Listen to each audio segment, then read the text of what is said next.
রাধে রাধে। জয় রাধা বল্লভ শ্রী হরিবংশ। শ্রী শ্রী গুরুদেবের শ্রীচরণের কৃপার আশীর্বাদ নিয়ে আজ শ্রীমদ্ ভগবদ্গীতা সাধক সঞ্জীবনী অধ্যায় 7-এর 17 নম্বর শ্লোকটি ব্যাখ্যাসহ পড়ে শোনাচ্ছি। জয় রাধা বল্লভ শ্রী হরিবংশ। বসুদেবং সুতং দেবং কংসচানুরমর্দনম দেবকী পরমানন্দম কৃষ্ণম বন্দে জগৎগুরুম। ওম নমো শ্রী ভগবতে বাসুদেবায়। পূর্ব শ্লোকে বর্ণিত 4 প্রকার ভক্তের মধ্যে জ্ঞানী ভক্তের বিশেষত্বের বিশদ বর্ণনা পরবর্তী শ্লোকে ভগবান করেছেন। শ্রী ভগবান বলছেন, তেষাং জ্ঞানী নিত্যযুক্ত এক ভক্তির বিশিষ্যতে হি জ্ঞানী ন অর্থার্থমহম স চ মম প্রিয়ঃ। অর্থাৎ ওই 4 প্রকার ভক্তের মধ্যে সতত আমাতে সমাহিত চিত্ত অনন্য ভক্তি সম্পন্ন জ্ঞানী অর্থাৎ প্রেমিক ভক্ত অতিশয় শ্রেষ্ঠ। কারণ জ্ঞানী ভক্তের নিকট আমি অতি প্রিয় এবং সেও আমার অতিশয় প্রিয়। ভক্তদের মধ্যে জ্ঞানী অর্থাৎ প্রেমিকই শ্রেষ্ঠ, কারণ তিনি সদা সমাহিত অর্থাৎ সর্বদাই ভগবানে মনোনিবেশ করে থাকেন। ভগবান ব্যতীত অন্য কিছুতে তিনি চিত্তনিবিষ্ট করেন না। যেমন গোপিনীগণ গাভী দোহন করা, দধি মন্থন করা, ধান কাটা ইত্যাদি লৌকিক কাজে ব্যস্ত থাকলেও ভগবান শ্রীকৃষ্ণে তৎগত চিত্ত থাকতেন। তেমনি জ্ঞানী ভক্তগণ লৌকিক পারমার্থিক সব ক্রিয়া করতে থাকলেও সদা সর্বদা ভগবানে যুক্ত থাকেন। ভগবানের সঙ্গে যুক্ত থেকেই তাদের সমস্ত ক্রিয়া সাধিত হয়। জ্ঞানী অর্থাৎ প্রেমিক ভক্তের আকর্ষণ থাকে একমাত্র ভগবানে। তার নিজের ব্যক্তিগত কোনো ইচ্ছা থাকে না, সেই জন্যই তিনি শ্রেষ্ঠ। আর্তার্থী ভক্তদের মধ্যে পূর্ব সংস্কার বশত যতক্ষণ ব্যক্তিগত কামনা উৎপন্ন হতে থাকে ততক্ষণ তাদের একনিষ্ঠ ভক্তি থাকে না, অর্থাৎ প্রেম একমাত্র ভগবানে থাকে না।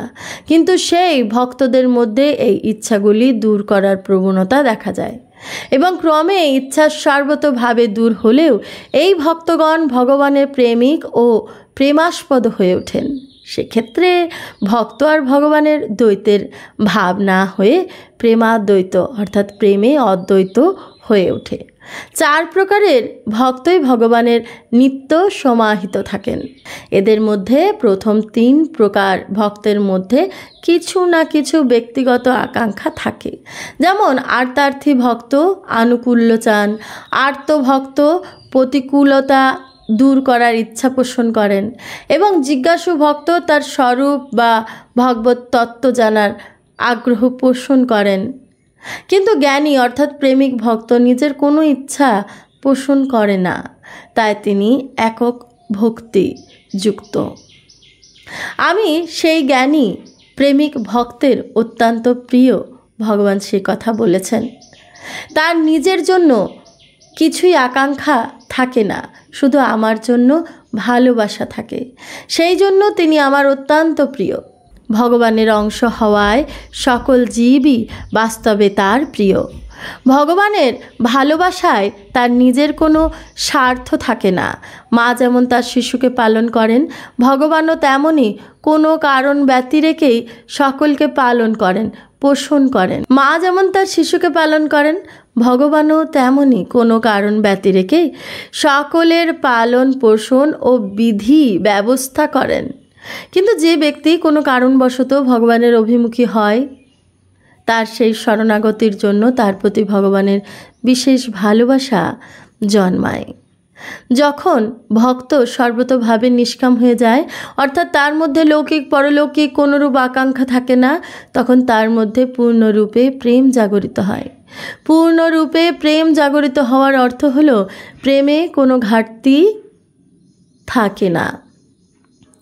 প্রেম কখনো সমাপ্ত হয় না, কারণ তা অনন্ত এবং প্রতি মুহূর্তে বর্ধমান। ক্ষণ বর্ধমান এক কথার তাৎপর্য প্রেমে প্রতিক্ষণ এক অলৌকিক বিশেষত্ব অনুভব হয়। অর্থাৎ এদিকে আগে খেয়াল করিনি, এদিকে আমার নজর ছিল না, এখন বুঝতে পারিনি, প্রতি মুহূর্তে এই অতৃপ্তির অনুভূতি হতে থাকে। সেই জন্য প্রেমকে অনন্ত বলা হয়েছে। ভগবান তার প্রেমিক ভক্তদের জ্ঞানী বলে অভিহিত করেছেন, কারণ সব কিছুই পরমাত্মা, এটি প্রকৃত চরম জ্ঞান, এরপরে আর কিছু নেই। এইরূপ অনুভবকারী প্রেমিক ভক্তই প্রকৃত জ্ঞানী। এইরূপ ভক্তের কাছে একমাত্র পরমাত্মা ব্যতীত আর অন্য কোনো কিছুর অস্তিত্ব নেই। কিন্তু বিবেকশীল ব্যক্তির দৃষ্টিতে সৎ ও অসৎ দুটি সত্তা থাকে। তাৎপর্য হলো এই যে জ্ঞানী শব্দটি জীবনমুক্ত তত্ত্বজ্ঞানীর উদ্দেশ্যে উদ্ধৃত হয়নি, এটি বাসুদেবম সর্বম অনুভবকারী জ্ঞানী বা প্রেমিক ভক্তদের উদ্দেশ্যে বলা হয়েছে। গীতায় ভগবান প্রধানত ভক্তকেই জ্ঞানী বলেছেন, কেননা এটি হলো চরম এবং প্রকৃত জ্ঞান। ভক্তের শুধু ভগবানের সঙ্গেই প্রেম হয়, তাই সে শ্রেষ্ঠ এক ভক্তি বিশিষ্যতে। আর্তার্থী ভক্ত অনিত্যযুক্ত হন, আর্তার্থীর থেকে আর্ত কম অনিত্যযুক্ত, আর্তের অপেক্ষা জিজ্ঞাসু কম অনিত্যযুক্ত, আর জ্ঞানী সর্বতোভাবে নিত্যযুক্ত হয়ে থাকেন।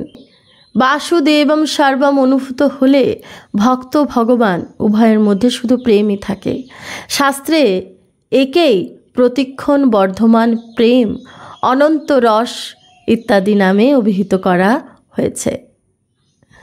রাধে রাধে। জয় রাধা বল্লভ শ্রীহরিবংশ। ওম শান্তি শান্তি শান্তি।